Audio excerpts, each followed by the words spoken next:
Päivät 24-28. Hei, minä olen Eija, taustalla on tuttu tunne. Tervetuloa seuraamaan kirjoitushaasteen viimeistä viikkoa. Pehmeän sohvan uumenissa läppäri polvien päällä jatkan kirjan rungon muotoilua. Omassa kirjoitustilassa kirjoittamisessa on kyllä tietty rentous ja vapaus. Siellä on paljon helpompaa antaa ajatuksen sekä lentää ja tuottaa tekstiä, että keskittyä siihen, mitä sillä hetkellä tekee. Täällä, missä nyt olen, en oikein malttaisi keskittyä tähän ja myönnän, etten täysillä keskittynytkään kirjoittamiseen. Teen sen verran eteenpäin, ettei kokonaisuus karkaa mielestä ja tapa kirjoittaa päivittäin säilyy. Tämä seuraava tehtävä on päiville 24-28. Olet edellisen viikon aikana tarkastellut kirjasi muotoiltua runkoa jo monesta näkökulmasta. Nyt lähdemme purkamaan kirjasi rungon kokonaisuutta systemaattisemmin. Tarinan tahti määräytyy osittain genren mukaan. Kasvutarinalla tai ahdistuksen täyttämällä romanssilla on paljon hitaampi tahti kuin esimerkiksi toimintaseikkailla tai dekkariromaanilla. Kaikki tarinat tarvitsevat kuitenkin johdonmukaista kehitystä. Tarkastele tarinasi tavoitetta, lue sitten kohtauskorttisi läpi ja tunnista elementit, jotka estävät tarinan tavoitetta. Merkitse jokainen näistä elementeistä. Merkitse luonnokseen ne kohdat, joissa oleellisten juonenkäänteiden pitäisi tapahtua suhteessa siihen tarinan kaavaan, jota käytät. Jäljitä kohtauksista jokainen juoni erikseen. Toimiiko yksittäinen juoni sellaisenaan? Onko se alusta loppuun asti riittävän vahva ja yhtenäinen kokonaisuus, jolla on myös ratkaisu? Tarkista jokainen juoni. Onko kirjan jokaisessa osassa tarpeeksi vahvat juonikuviot? Vertaa taas juonia tarinan kaavan oleellisiin kohtiin, ovatko juonitapahtumat strategisesti fiksusti sijoiteltuja. Arvioi juonista vielä, milloin tietty juoni esiintyy ja milloin on aika ottaa se uudelleen esiin jännityksen ja lukijan mielenkiinnon ylläpitämiseksi. Juonten eri kerrosten tasapainottaminen on työlästä, mutta se on erittäin tärkeää minkä tahansa tarinan kehitykselle ja onnistumiselle.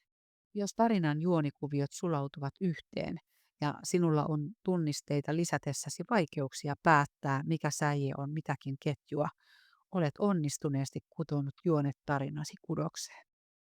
Irrallisella juonella kun ei ole sijaa tarinassasi. Haluat juonilankojen kietoutuvan yhteen. Jos huomaat, ettei kirjassasi ole tarpeeksi sivujuonten lankoja, ei hätää. Hyvä, että huomasit nyt. Ei ole liian myöhäistä vahvistaa tarinaasi uudella kerroksella.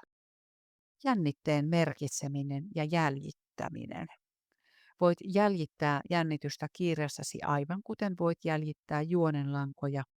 Jännite on välttämätöntä missä tahansa genressä, jokaisessa kirjassa. Laadukas tarina vaatii sitä samoin kuin lukijasi vaativat. Ilman jännitettä ei ole mitään syytä kääntää sivuja. Jännite voi syntyä monista eri osa-alueista, kuten kuvauksesta, dialogista, itsetutkiskelusta ja konfliktista. Muista, että jännite ja konflikti kulkevat käsi kädessä. Aina kun on konfliktia, tarvitaan jännitettä. Koska olet merkinnyt ja jäljittänyt juonen langat koko tarinasi ajan, tiedät tarkalleen, missä tarvitset jännitettä. Vaikka rungon rakenne ei olisikaan jännittävä, se ei tarkoita, etteikö kirjasi olisi täynnä jännitystä. Kun olet toteuttanut tämän päivän tehtävät, sinulla on kasassa vahva tarinan luonnos. Jos ei ole, yritä selvittää, missä kohden tarinasi horjuu. Tarvittaessa vaihda jotain. Sisällytä uusia ideoita ja kohtauksia muotoiltuun hahmotelmaasi ja ala juonenkäänteiden arviointi uudelleen. Ja missä itse menen, eipä siihen paljon eilisestä ole lisättävää, mutta haluan nostaa tässä vaiheessa esille kirjailijoiden etuja valvovan sanaston. Sanasto on kirjallisuuden tekijänoikeusjärjestö, ja jos ikinä mitään kirjallista teosta julkaiset omakustanteena tai kustantajien kautta, niin kannattaa tutustua ja liittyä jäseneksi.